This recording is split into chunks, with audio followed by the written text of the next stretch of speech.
Okay, back again. So what I've got going on is the back of this has all been ground down with the flap wheel, and I'm pretty much happy with where it is now. Some of the pieces are a little bit wavy, so if I feel like it I might run a little bit of skim of bog over it just to even it out. But I've just come around to the front side now, and I'm pretty much just looking for some of these little pinholes that have come through from the other side where there was a very thin spot, and I've basically added metal to it. Sometimes it's popped because of the rust, so I grind it down and then I just hit it again from this side, so I get something like that.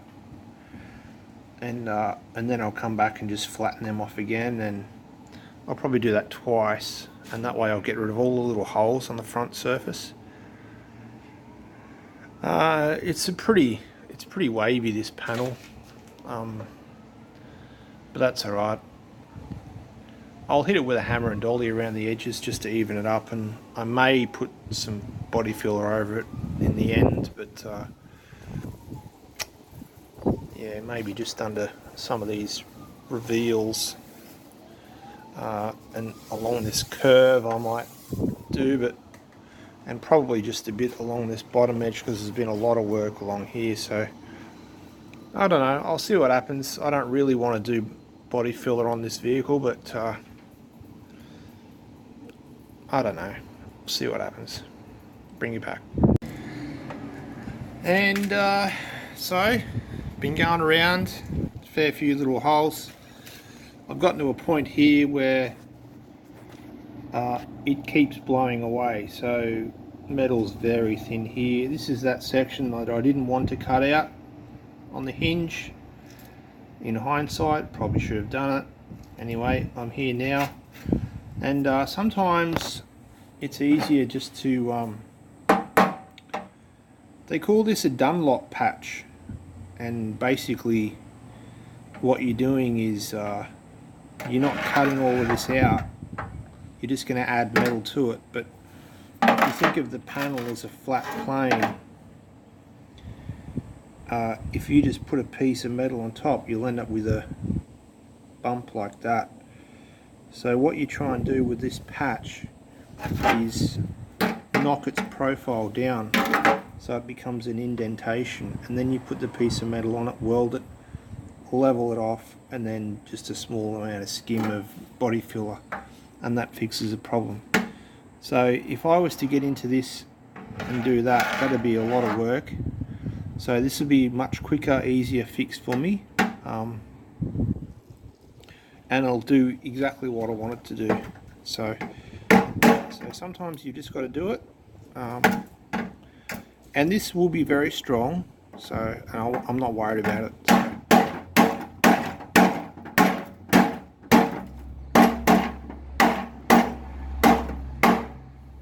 It looks scary, but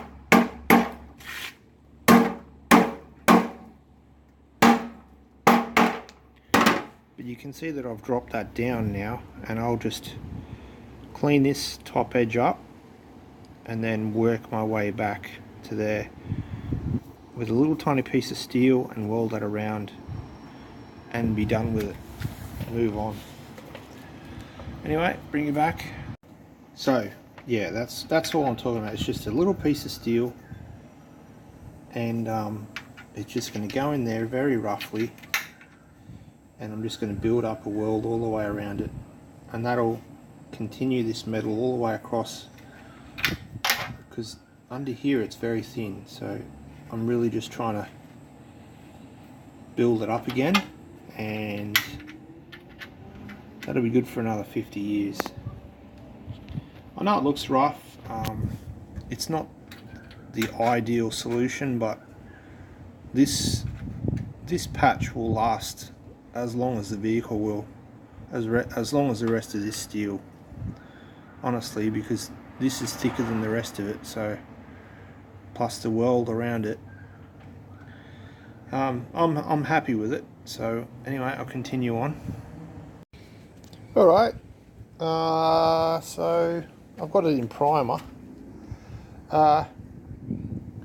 It makes it easy to see where you've got all the little imperfections. Just give it a quick coat, stand back, and you can see, you know, the whole picture at once. So I'm going to leave it like this and move forward. I'm happy with it. It's all solid metal again. That was that whole section that was cut out. There's a little bit more work just to go in that corner there, but I'll worry about that, I think, when I get it on the vehicle later on. I find that just being able to tune in and out when it's on the car later will help me out a lot more. So anyway, there's one or two little pinholes here I've missed, but I'm not going to worry about it. That's that patch that I put in, that Dunlop patch. You wouldn't even know it was there. Just a little bit of skim of body filler over the top, and yeah.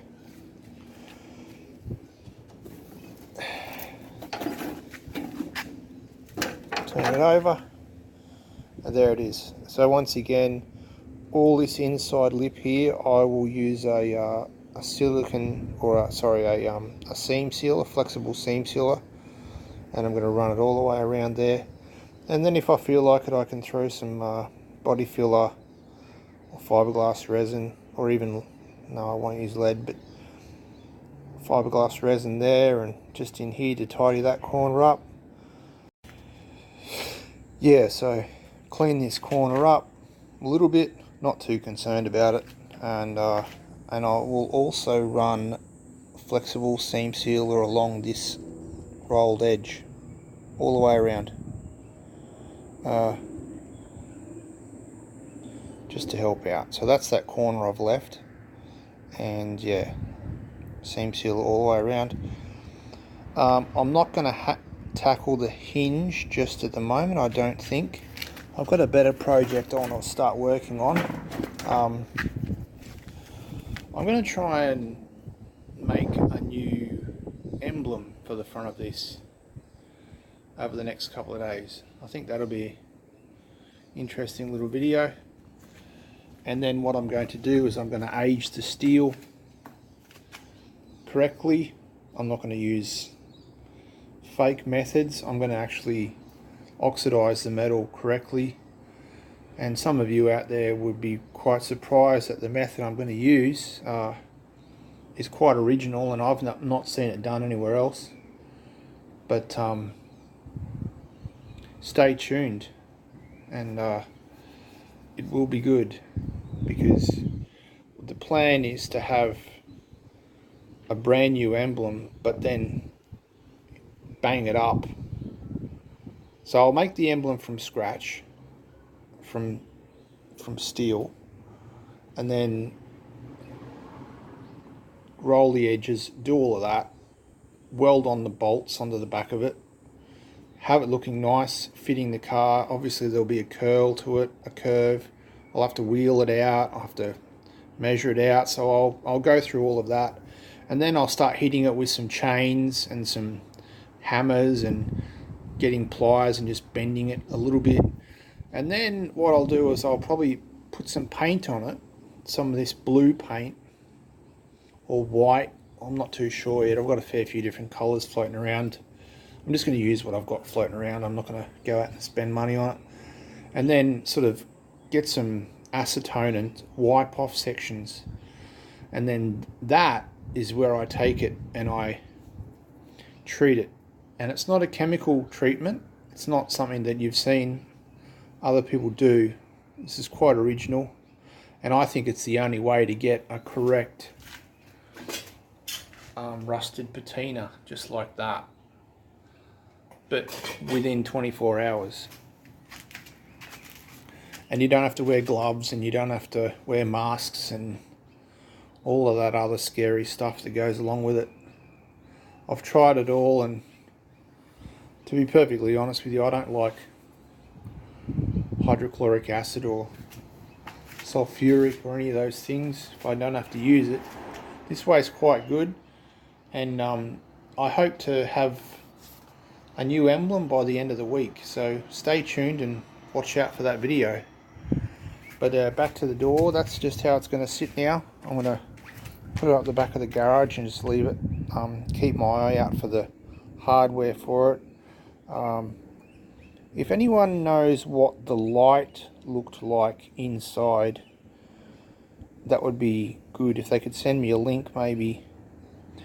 And not too concerned about that. But yeah, just what did the light look like, so that I can sort of keep my eye out for one. But yeah, that's the next interesting little thing. It's good to just get away from the nuts and bolts of this to get onto something fun every now and again, and that's why I did that Cyclops light. But this sort of came up, you know, on the spur of the moment, and you know, you've got to do what you've got to do. And now I've got a door. You know, a week, 2 weeks ago, I didn't have a door for the back of the vehicle. There was not one, so now I have one. And you know, yay for me. Anyway, don't forget to leave me a comment, and have a great day. Oh, I forgot to show you the so that's the flexible seam sealer there, and it's actually just I use a fire retardant one, and I got a heap of tubes for free, so I got a whole bag of them, so I just use them on everything I've got. They stay super flexible and they last forever, so that's free, and that completes that little task. So, and that also, you know, evens up all of those funny looking welds that I had. I could have taken time and taped up that and got a really nice crisp line, but I'm not really that concerned with it. But that sort of finishes that off for me, and just that little bit to hammer out, and maybe if I feel like it along the front, I may body work it, but I don't think so in the long run. Anyway, stay tuned. Alright, so a big pile of paper, pair of scissors, blah blah blah, and that's what we've come up with. I found a document on the net with the original measurements, and actually they weren't measurements, they were percentages.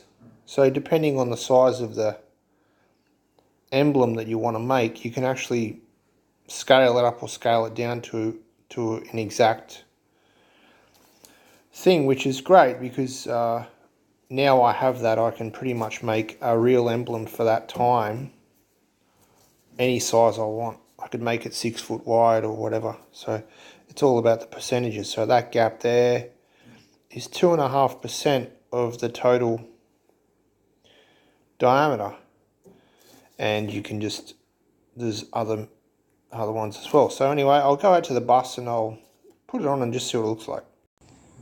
Alright, so we're out here. It looks pretty good. It's probably 3 or 4 millimeters too wide, but I'm not going to worry too much about that. The only thing I'm worried about is the holes are a little inbound, so I think it should be fine. That's adjustable anyway, because all I have to do is there'll be a nut welded on the back, so that can go in or out.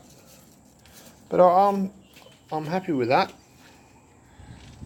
And what I'll do now is I'll trace it onto some steel and then work it. And I should have an emblem within a few days. Alright, bring it back.